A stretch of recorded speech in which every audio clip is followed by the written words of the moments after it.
सभी भक्तों को राधे राधे दोस्तों। आज फिर से स्वागत है हमारे YouTube चैनल पर एक और नई वीडियो के साथ। शुरू करते हैं एक और नई श्री कृष्ण जी की कहानी। जब भी प्रेम की बात होती है तो श्री कृष्ण राधा के प्रेम की मिसाल सबसे पहले आती है। राधा श्री कृष्ण के प्रेम को जीवात्मा और परमात्मा का मिलन कहा जाता है। राधा श्री कृष्ण का बचपन का प्यार थी। श्री कृष्ण जब 8 साल के थे तब दोनों ने प्रेम की अनुभूति की। राधा श्री कृष्ण के दैवीय गुणों से परिचित थी। उन्होंने जिंदगी भर अपने मन में प्रेम की स्मृतियों को बनाए रखा। यही उनके रिश्तों की सबसे बड़ी खूबसूरती है। कहा जाता है कि श्री कृष्ण को केवल 2 ही चीज़ें सबसे प्रिय थी। ये दोनों चीज़ें थी आपस में एक दूसरे से गहराइयों से जुड़ी हुई थी, बांसुरी और राधा। कृष्ण के बांसुरी की धुन ही थी जिससे राधा श्री कृष्ण की तरफ खींची चली गई। राधा की वजह से श्री कृष्ण बांसुरी को हमेशा अपने पास ही रखते थे। भले ही श्री कृष्ण राधा का मिलन नहीं हो सका, लेकिन उनकी बांसुरी उन्हें हमेशा एक सूत्र में बांधे रही। श्री कृष्ण के जितने भी चित्रण मिलते हैं उनमें बांसुरी जरूर रहती है। बांसुरी श्री कृष्ण के राधा के प्रति प्रेम का प्रतीक है। वैसे तो राधा से जुड़े कई अलग अलग विवरण मौजूद हैं, लेकिन एक प्रचलित कहानी नीचे दी गई है। भगवान श्री कृष्ण से राधा पहली बार तब अलग हुई जब मामा कंस ने बलराम और कृष्ण को आमंत्रित किया। वृंदावन में लोग यह खबर सुनकर दुखी हो गए। मथुरा जाने से पहले श्री कृष्ण राधा से मिले थे। राधा कृष्ण के मन में चल रही हर गतिविधियों को जानती थी।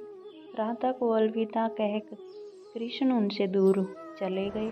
कृष्ण राधा से ये वादा करके गए थे कि वो वापस आएंगे, लेकिन राधा कृष्ण के पास वापस नहीं आए। उनकी शादी भी रुक्मणी से हुई। रुक्मणी ने भी श्री कृष्ण को पाने के लिए बहुत जतन किए थे। श्री कृष्ण से विवाह के लिए वह अपने भाई रुक्मणी के खिलाफ चली गई।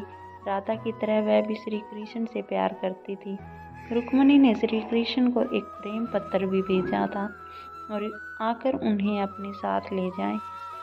इसके बाद भी कृष्ण रुक्मणी के पास गए और उनसे शादी कर ली। कृष्ण के वृंदावन छोड़ने के बाद से ही राधा का वर्णन बहुत कम हो गया। राधा और कृष्ण जब आखिरी बार मिली तो राधा ने कृष्ण से कहा कि भले वह उनसे दूर जा रहे हैं, लेकिन मन से कृष्ण हमेशा उनके साथ ही रहेंगे। इसके बाद कृष्ण मथुरा गए और कंस और बाकी राक्षसों को मारने का अपना काम पूरा किया। इसके बाद प्रजा की रक्षा के लिए कृष्ण द्वारका चले गए और द्वारकाधीश के नाम से लोकप्रिय हुए। जब कृष्ण वृंदावन से निकल गए तब राधा की जिंदगी से अलग ही मोड़ ले लिया। राधा की शादी एक यादव से हो गई। राधा ने अपने दाम्पत्य जीवन की सारी रस्में निभाई और बूढ़ी हुई, लेकिन मन में अभी भी कृष्ण को समर्पित था। राधा ने पत्नी के तौर पर अपने सारे कर्तव्य पूरे किए। दूसरी तरफ श्री कृष्ण ने अपने दैवीय कर्तव्य निभाए।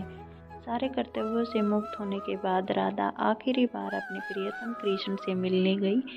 जब वह द्वारका पहुंची तो उन्होंने कृष्ण के रुक्मणी और सत्यभामा से विवाह के बारे में सुना, लेकिन वह दुखी नहीं हुई। जब कृष्ण ने राधा को देखा तो बहुत प्रसन्न हुए। दोनों संकेतों की भाषा में एक दूसरे से काफ़ी देर तक बातें करते रहे। राधा जी ने कान्हा की नगरी द्वारका में कोई नहीं पहचानता था। राधा के अनुरोध पर कृष्ण ने उन्हें महल में एक देविका के रूप में नियुक्त किया। राधा दिन भर महल में रहती थी और महल से जुड़े कार्य देखती थी। मौका मिलते ही कृष्ण के दर्शन कर लेती थी, लेकिन महल में राधा ने श्री कृष्ण के साथ पहले की तरह का आध्यात्मिक जुड़ाव महसूस नहीं कर पा रही थी। इसलिए राधा ने महल से दूर जाना तय किया। उन्होंने सोचा कि वह दूर जाकर दोबारा श्री कृष्ण के साथ गहरा आत्मीय संबंध स्थापित कर पाएंगे। उन्हें नहीं पता था कि वह कहाँ जा रही हैं, लेकिन भगवान श्री कृष्ण जानते थे। धीरे धीरे समय बीता। राधा बिल्कुल अकेली और कमज़ोर हो गई। उस वक्त उन्होंने भगवान श्री कृष्ण की आवश्यकता पड़ी। आखिरी समय में भगवान श्री कृष्ण उनके सामने आ गए। कृष्ण ने राधा से कहा कि वह उनसे कुछ मांगे, लेकिन राधा ने मना कर दिया। कृष्ण के दोबारा अनुरोध करने पर राधा ने कहा कि वह आखिरी बार उन्हें बांसुरी बजाते देखना चाहती हैं। श्री कृष्ण ने बांसुरी ली और बेहद सुरीली धुन में बजाने लगे। श्री कृष्ण ने दिन रात बांसुरी बजाई जब तक राधा आध्यात्मिक रूप से कृष्ण में विलीन नहीं हो गई। बांसुरी की धुन सुनते सुनते राधा ने अपने शरीर का त्याग कर दिया।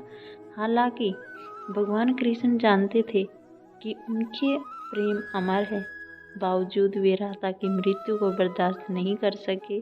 कृष्ण ने प्रेम के प्रत्याग अंत के रूप में बांसुरी तोड़कर झाड़ी में फेंक दी। उसके बाद से श्री कृष्ण ने जीवन भर बांसुरी को या कोई अन्य वादक यंत्र नहीं बजाया। कहा जाता है कि जब द्वापर युग में नारायण ने श्री कृष्ण का जन्म लिया था, तब माँ लक्ष्मी ने राधा रानी के रूप में जन्म लिया था, ताकि मृत्यु लोक में वो उनके साथ ही रही। तो ये थी दोस्तों आज की राधा और कृष्ण की अंतिम मिलन कहानी। तो आप कमेंट करके ज़रूर बताएं आपको कैसी लगी, और आने वाली वीडियो के लिए हमारे चैनल को लाइक शेयर एंड सब्सक्राइब ज़रूर करें दोस्तों, और बने रहिए हमारे इस यूट्यूब चैनल पर। धन्यवाद दोस्तों।